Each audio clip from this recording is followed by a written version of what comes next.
November 2024, Thursday morning, 11:23 a.m. Jennifer Walsh was midway through a consultation call with a CFO who needed an executive resume urgently. The question was simple: what's your turnaround time and rate? Jennifer glanced at her calendar. 4 resumes in progress, 2 more scheduled to start the following week. She explained her usual process. My turnaround is typically 10-14 days. Rate is $400 for executive level resume, cover letter, and LinkedIn optimization. Then the line went quiet. A few seconds later, the call ended. Another writer had been chosen, one offering a 48-hour turnaround at triple the price. Jennifer sat there, staring at her screen. She hadn't lost the client because of quality. She hadn't lost them because of results. She had lost them because she couldn't move fast enough. 6 months later, she would be producing 40 resumes a week instead of 5. She would be charging between $750 and $1,500 per resume instead of $400. She would be making $30,000 a month instead of barely 2. Part 1: The Pricing Trap. In October 2024, Jennifer was running a freelance resume business focused on mid to senior professionals. Her pricing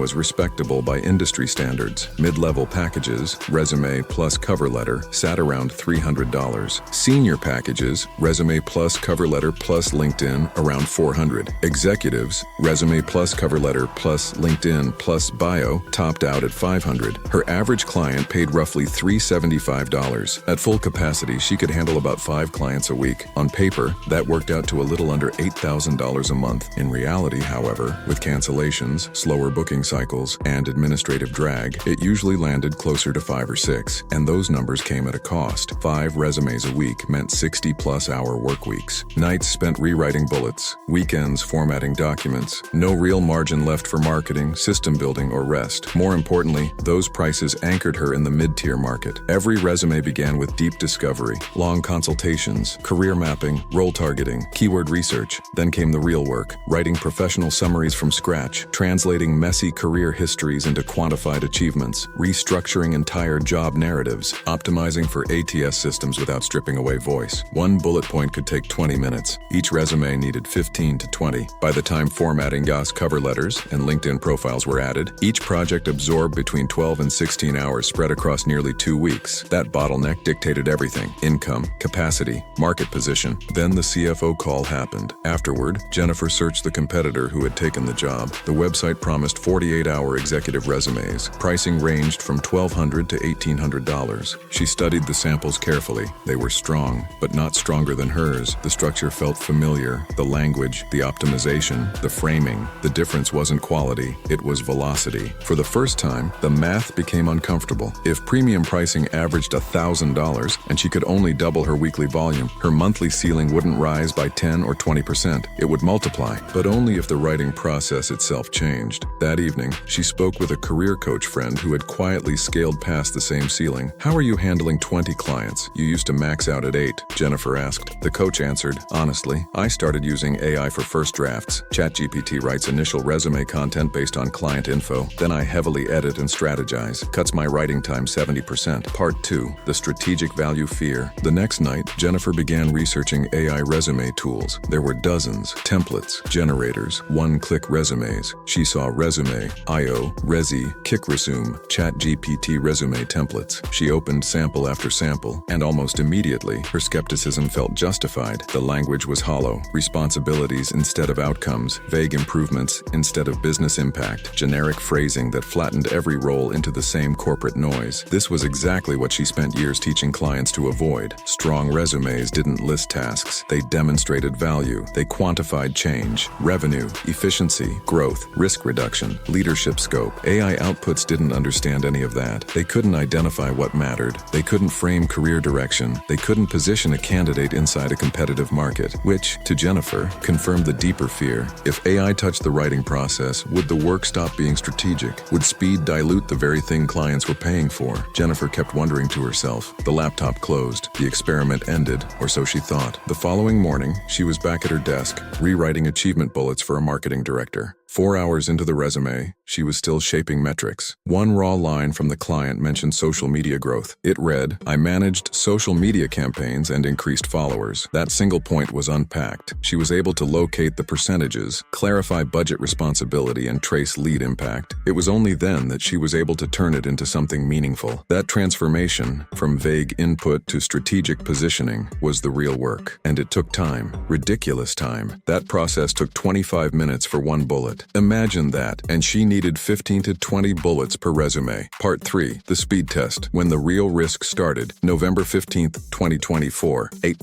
a.m. Jennifer didn't open AI out of curiosity anymore. She opened it because she needed an answer. Not a theory, not a productivity hack. Proof. She chose a real client, a senior product manager with 12 years of experience, working in SaaS, aiming for VP of product roles inside venture-backed startups. The kind of resume where positioning mattered and where weak wording would not just look bad but would cost interviews. She gathered everything first: career history, intake notes, performance metrics, target job descriptions, industry language. Then she opened ChatGPT and gave it something she never would have trusted before: context. You're a resume writer. Client, senior product manager, 12 years experience in SaaS. Target role, VP of product at Series B startup. Write achievement bullets for his current role based on this data. Detailed achievements, metrics, context. Use strong action verbs. Quantify impact. Focus on business outcomes, not tasks. Format, action verb, plus what you did, plus quantified result, impact. This was her prompt. When the response appeared, Jennifer didn't feel impressed. She felt uneasy because it wasn't garbage. The bullets were clean, quantified, professionally written. They sounded like resumes she saw every day. Strong verbs, clear results, logical structure, but they weren't strategic. They described success without framing it. They showed numbers without meaning. They listed outcomes without connecting them to business value or career direction. And that distinction was everything Jennifer had built her reputation on. The client call stayed the same. The strategy stayed the same. The keyword optimization stayed the same. The final formatting stayed the same. What disappeared was the blank page, the slow construction, the mental grind of turning raw information into first drafts. Total time spent, just over 6 hours. Her normal process took 14. She sent the resume to the client that evening and waited. The response came the next morning. "Jennifer, this is incredible. You captured exactly what I do and made it sound so much more strategic than I ever could.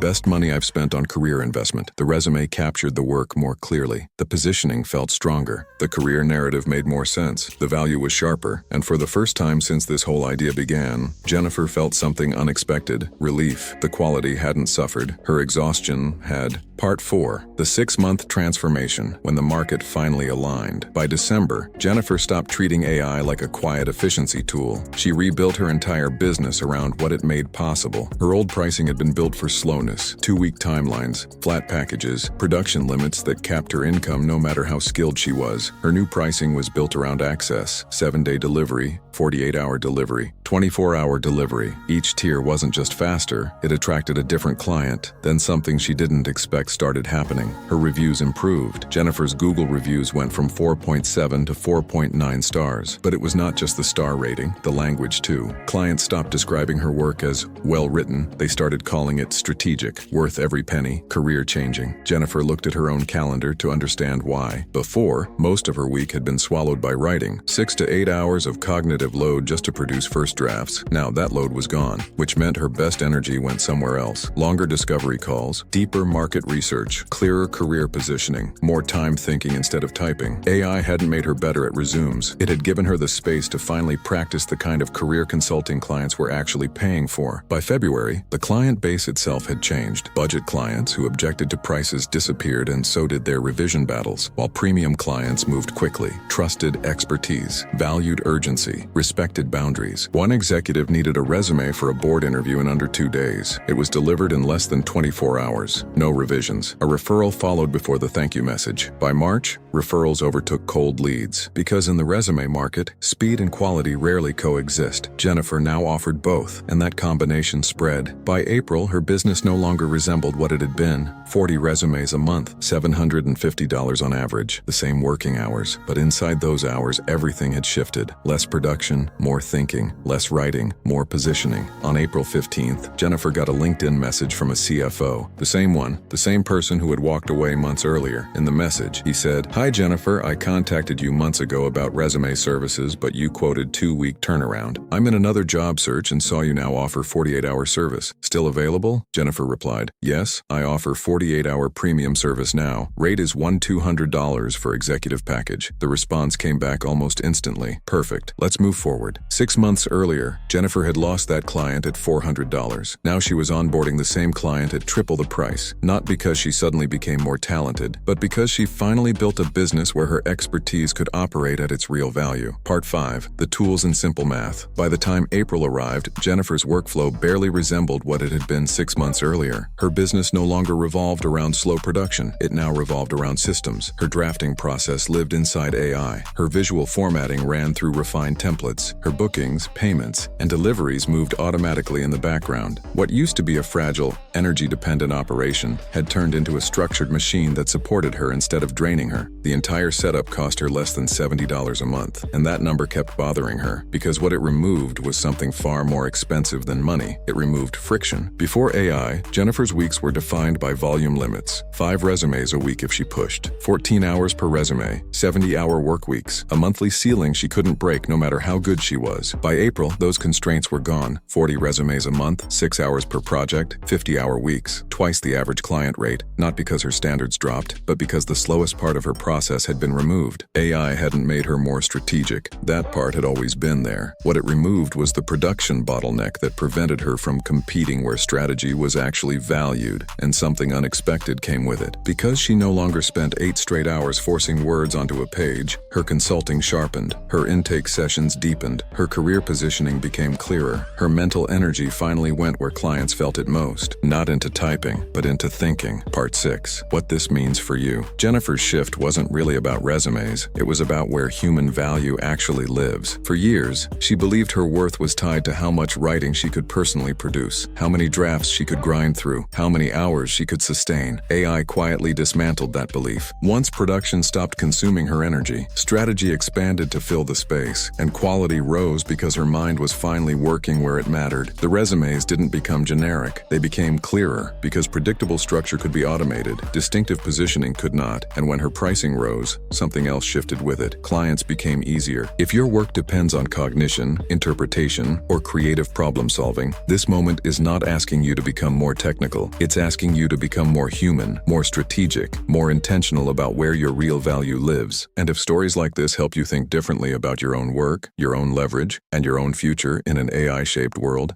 make sure to like this video and subscribe to the channel. More real transformations are coming, and the next one might look a lot like your own.